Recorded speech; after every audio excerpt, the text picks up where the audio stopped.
Hello, welcome to another edition of the Pace Report. I'm Brian Pace, reporting live here at Club Bonafide here in New York City. Making his debut here at Club Bonafide in New York City is a dynamic guitarist who hails from Fredericksburg, Virginia by the name of Tyler Reese. Now, Tyler Reese, for the last 4 years, has done this thing in Nashville as one of the top session musicians down in Nashville, and he's played his chops with a lot of country musicians, and he's decided to release a record that is really taking him back to his real roots and love, which is jazz rock. His latest album, Reminiscence, is really a homage of where he is musically right now, but also staying true to the tradition of jazz as well as rock by way of players like John McLaughlin and Al Di Meola. Tonight I had a chance to sit down and break bread with Tyler to talk about this brand new record, talk about his origins growing up, and also playing with one of his mentors, the great Pat Metheny, as well as talk about his experiences playing for the late Prince Rogers Nelson. So sit back, relax, and enjoy highlights of the New York City debut of guitarist Tyler Reese, performing live here at Club Bonafide as part of the Pace Report here in New York City.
Welcome to New York City. This is your debut, and I just want to say Reminiscence is a great record, and you really are going back to the tradition of the guys like John McLaughlin and that whole jazz rock fusion thing back in the 70s. Tell me, how'd you come up to this? Well, the jazz rock and slash fusion thing has kind of always been my biggest influence as far as a musical style. And those kind of players, John McLaughlin, Al Di Meola, Jimmy Herring, Guthrie Govan, Wayne Krantz, the list goes on, you know. Those have always been my biggest influences. I was a big rock metal kid when I was younger. Then I got into straight ahead jazz, and then I kind of came together, you know. And that's just really what I enjoy most. You know what's really crazy about this record, listening to it, and I was speaking to your dad a little while ago, it seems like there's a myriad of a lot of ideas that you were trying to convey at this particular part of your life. Mm-hmm. Yeah, that's true. At the time, I was living in Nashville and playing with cover bands and mostly playing bars, that kind of thing, and I was really hungering to get back to my roots and do this kind of stuff, the jazz rock thing. So I started writing for the first time really ever in my life. Got really inspired to write, and every song was just kind of its own canvas, and it just kind of had its own vibe, and I just went with it. A lot of them fall under jazz fusion, but one of them might be more of a Latin feel, another more of a rock feel, another funk feel. So I was just kind of no holds barred, you know, just all out. So that was kind of the idea.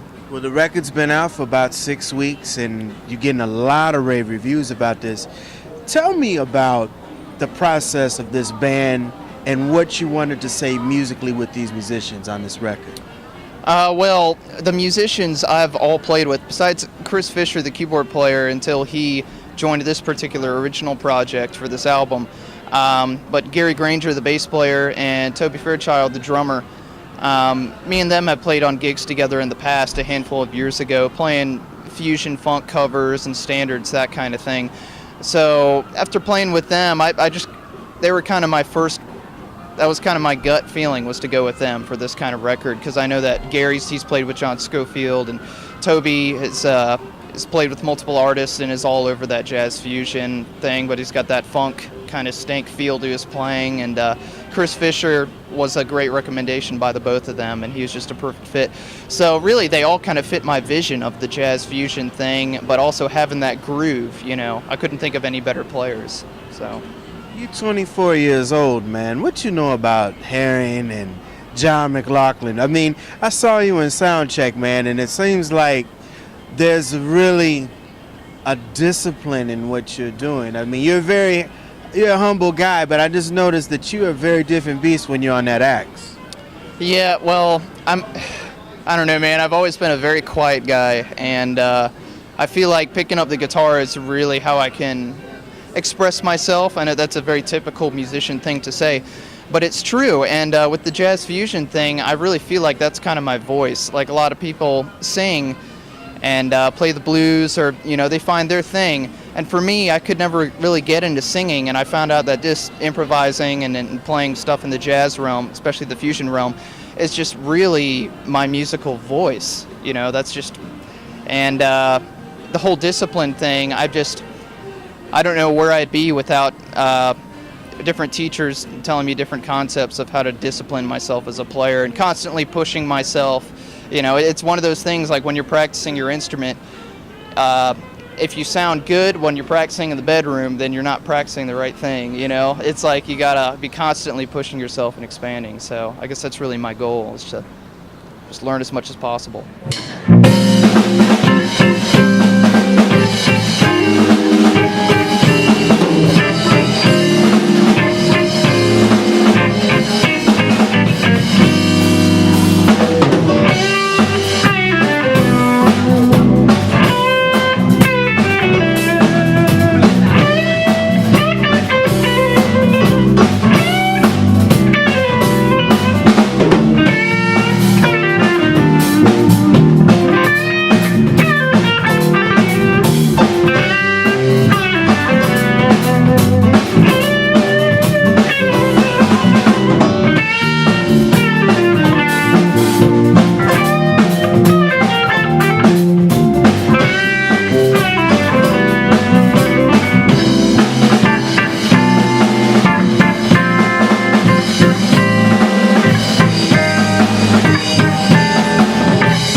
let's talk about your origins growing up in Fredericksburg, Virginia. You, I understand, started playing guitar at a very early age, but it was like around 12, 13, you kind of wanted to shift from classical and go more rock. Yeah, I mean, I had, it was just one of those things where I started on classical piano when I was younger because my grandmother taught me. Classical piano was my first instrument. But then I picked up the guitar, and all of a sudden it was like, this is what I want to do. Like, I was very inspired, a lot more inspired than I was with classical stuff. Not that I wasn't inspired, I was. But that was just kind of a part of my life. I played piano and played sports, it was kind of moderation. But when I picked up the guitar and started hearing certain rock players, especially at that time, neoclassical metal kind of players, like playing, Bach and stuff like that, but in a rock guitar kind of strat, distortion kind of style. I heard a version of Pachelbel's Canon in D, a rock arrangement of it. I forget the guy's name, but he was a YouTube player and he just shredded it, and I learned that note for note when I was 12 years old, and that was really one of the first launching points for me really loving the guitar. How did you take the classical elements and come and form your own as far as a guitarist, and also finding your style at the same time? The classical stuff was really kind of more of a foundational thing for me. Like the theory and all that I learned when I was younger, it translated very well to the guitar, especially coming from classical piano. So I kind of used that as a tool. Probably less of an influence, more of a tool at that point. And now later on, I'm actually going back and getting a little bit more into classical stuff, like when I'm sitting down in the bedroom reading like violin etudes for Bach and stuff like that, just to try and get a different kind of feel into my playing. And it just really gives you some introspective on chord structures and really, how the foundation of music, where it came from and all that. So it really the theory and these days just trying to pick it apart and understand it more, Tyler, you have a very interesting journey. In fact, your journey is still continuing at 24. You started at Berkeley. You stopped, and you did something that a lot of musicians are supposed to do.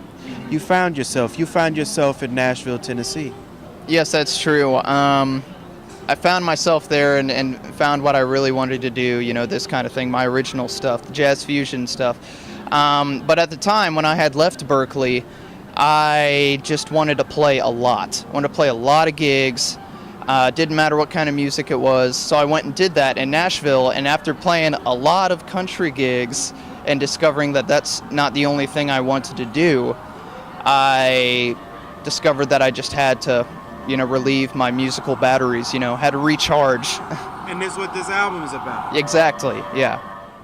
What is it about Nashville that has become really, it's been a haven of great musicians, session musicians and now the recording industry has tended to have left LA and New York and have come to Nashville. What's going on down there musically? Basically, I think Nashville is starting to become like the pseudo LA. It's like becoming the new LA, and a lot of people are coming to Nashville because depending on the niche you fall in a town like Nashville, you can get into different styles other than country. They exist, but they may not be super prominent. So it's a niche thing depending on who you get in with. For me, my particular niche was the country playing downtown Broadway thing, and for me, I just had to go home, get a musical refresh, kind of reassert my musical goals, start shedding again, focus all my energy on that.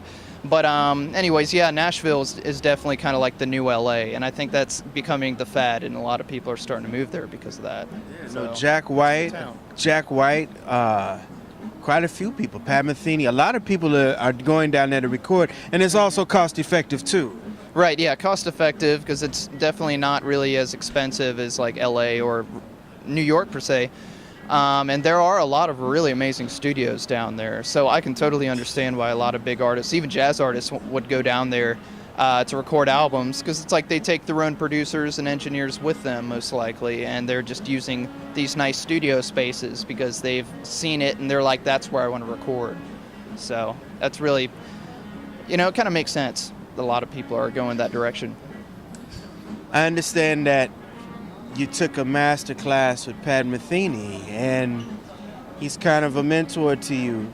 Pat has really kind of paved a very unique way for himself, as well as how he's perfected jazz guitar in his compositions.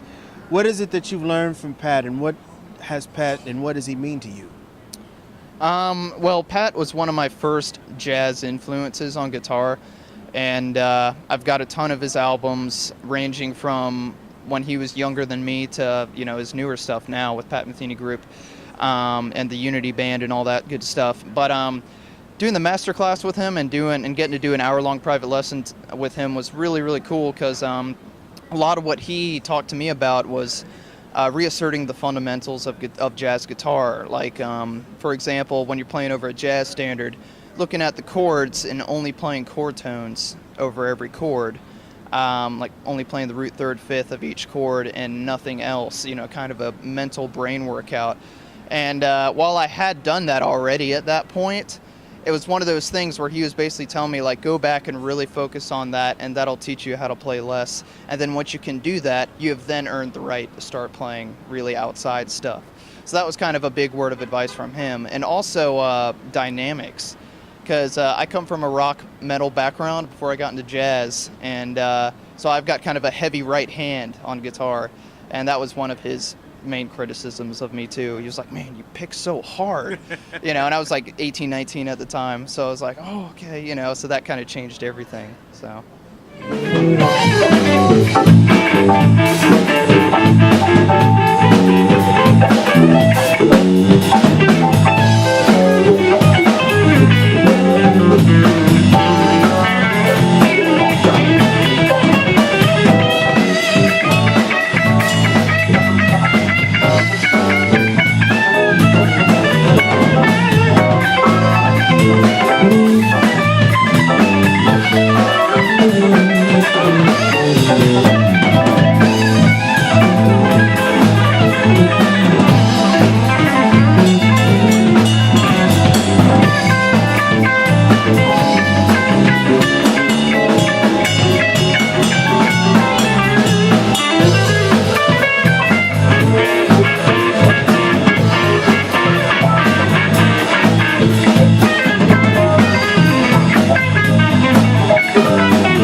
Tyler, you're 24 and you've had some amazing musical experiences, and one of them was with an icon who's no longer with us, Prince Rogers Nelson, better known in the world as Prince. I can't even fathom a musician at your caliber playing for a man like that. What was your take on that? Man, well, I will say it was partially horrifying and also really, really cool at the same time, because I'm jamming with John Blackwell, who, rest in peace, he just passed away recently, and LA bass player, I think Andrew Goucher, I think his name is, I can't, jamming with them, and Prince was just kind of hanging out in the room, and we're doing like funk stuff and impromptu, and he just kind of busts in the room and is like, man, take a solo, So I take a solo, and he's standing there watching me like that, arms crossed and everything. That's just quite an experience, because you could I'm looking down trying to focus, and I can just like feel him watching me. But yeah, I finished taking my solo, and he was real complimentary and real nice guy. Just really down to earth. I know there are all kinds of stories about him, but my experience with him was, you just kind of sat down and was making small talk. I mean, he just really loves young musicians and just talking with them, hearing them, everything. Like, he loves being surrounded by young musicians. So. That's what kept him up. He was like Miles Davis. He always surrounded himself by the youngest and the best. Yes, that's for sure. And he definitely never aged himself, So. Tyler, this is your debut here in New York City and your band. What is it that you want the music world to understand and get with your music as well as this band? I think the main thing that I want them to understand is that it's really just me being myself musically. I don't know that I can really say more than that, because that's really the truth. It's just me expressing myself in the best way I can on guitar through the style of music that I feel like I can do that best. And some people may like it, some people may not like it. Jazz fusion isn't for everybody. It's an acquired taste. And I totally respect that, but I think the main point is, it's me being me, and those who appreciate it, great, but those who don't, then that's cool too. I understand. So. Tyler Reese, this is the last question I always ask all musicians this. Tyler Reese, what does jazz music mean to you? Jazz. Honestly, jazz is life, really. I mean, life is improv. Jazz is improv. When we live, we wake up in the morning, we have some sort of set schedule of what we're going to do, but on the way to, point B from point A, we may run into some stuff and have to improvise, and that's just life. And even in our planned jobs and routines, there's always constantly things happening every couple minutes that force us to improvise as human beings. And jazz is really improv, it's about spontaneity, improv. So I associate those two things together, and to me, jazz is life because of that. I mean, you hear noise in the street when you're walking around. I mean, it's like Mother Nature is improvising. When we play jazz on our instruments, we improvise. And yeah, that's really all I can say about it. Jazz is life, improv is life. So. That'll do it again for another edition of the Pace Report. Reporting live here at Club Bonafide here in New York City. Make sure you go out and support Tyler Reese's brand new CD, Reminiscence, which is available now on Amazon.com, as well as his website, www.tylerreesemusic.com. I'd like to personally thank Tom Espy for arranging my time with Mr. Reese. Also, I'd like to personally thank the staff and management here at Club Bonafide for their warm hospitality. As always, please visit my website, www.thepacereport.com, for my weekly column, as well as my past segments. Until next time, remember, if it's in the groove, it'll make you move. Till next time, peace.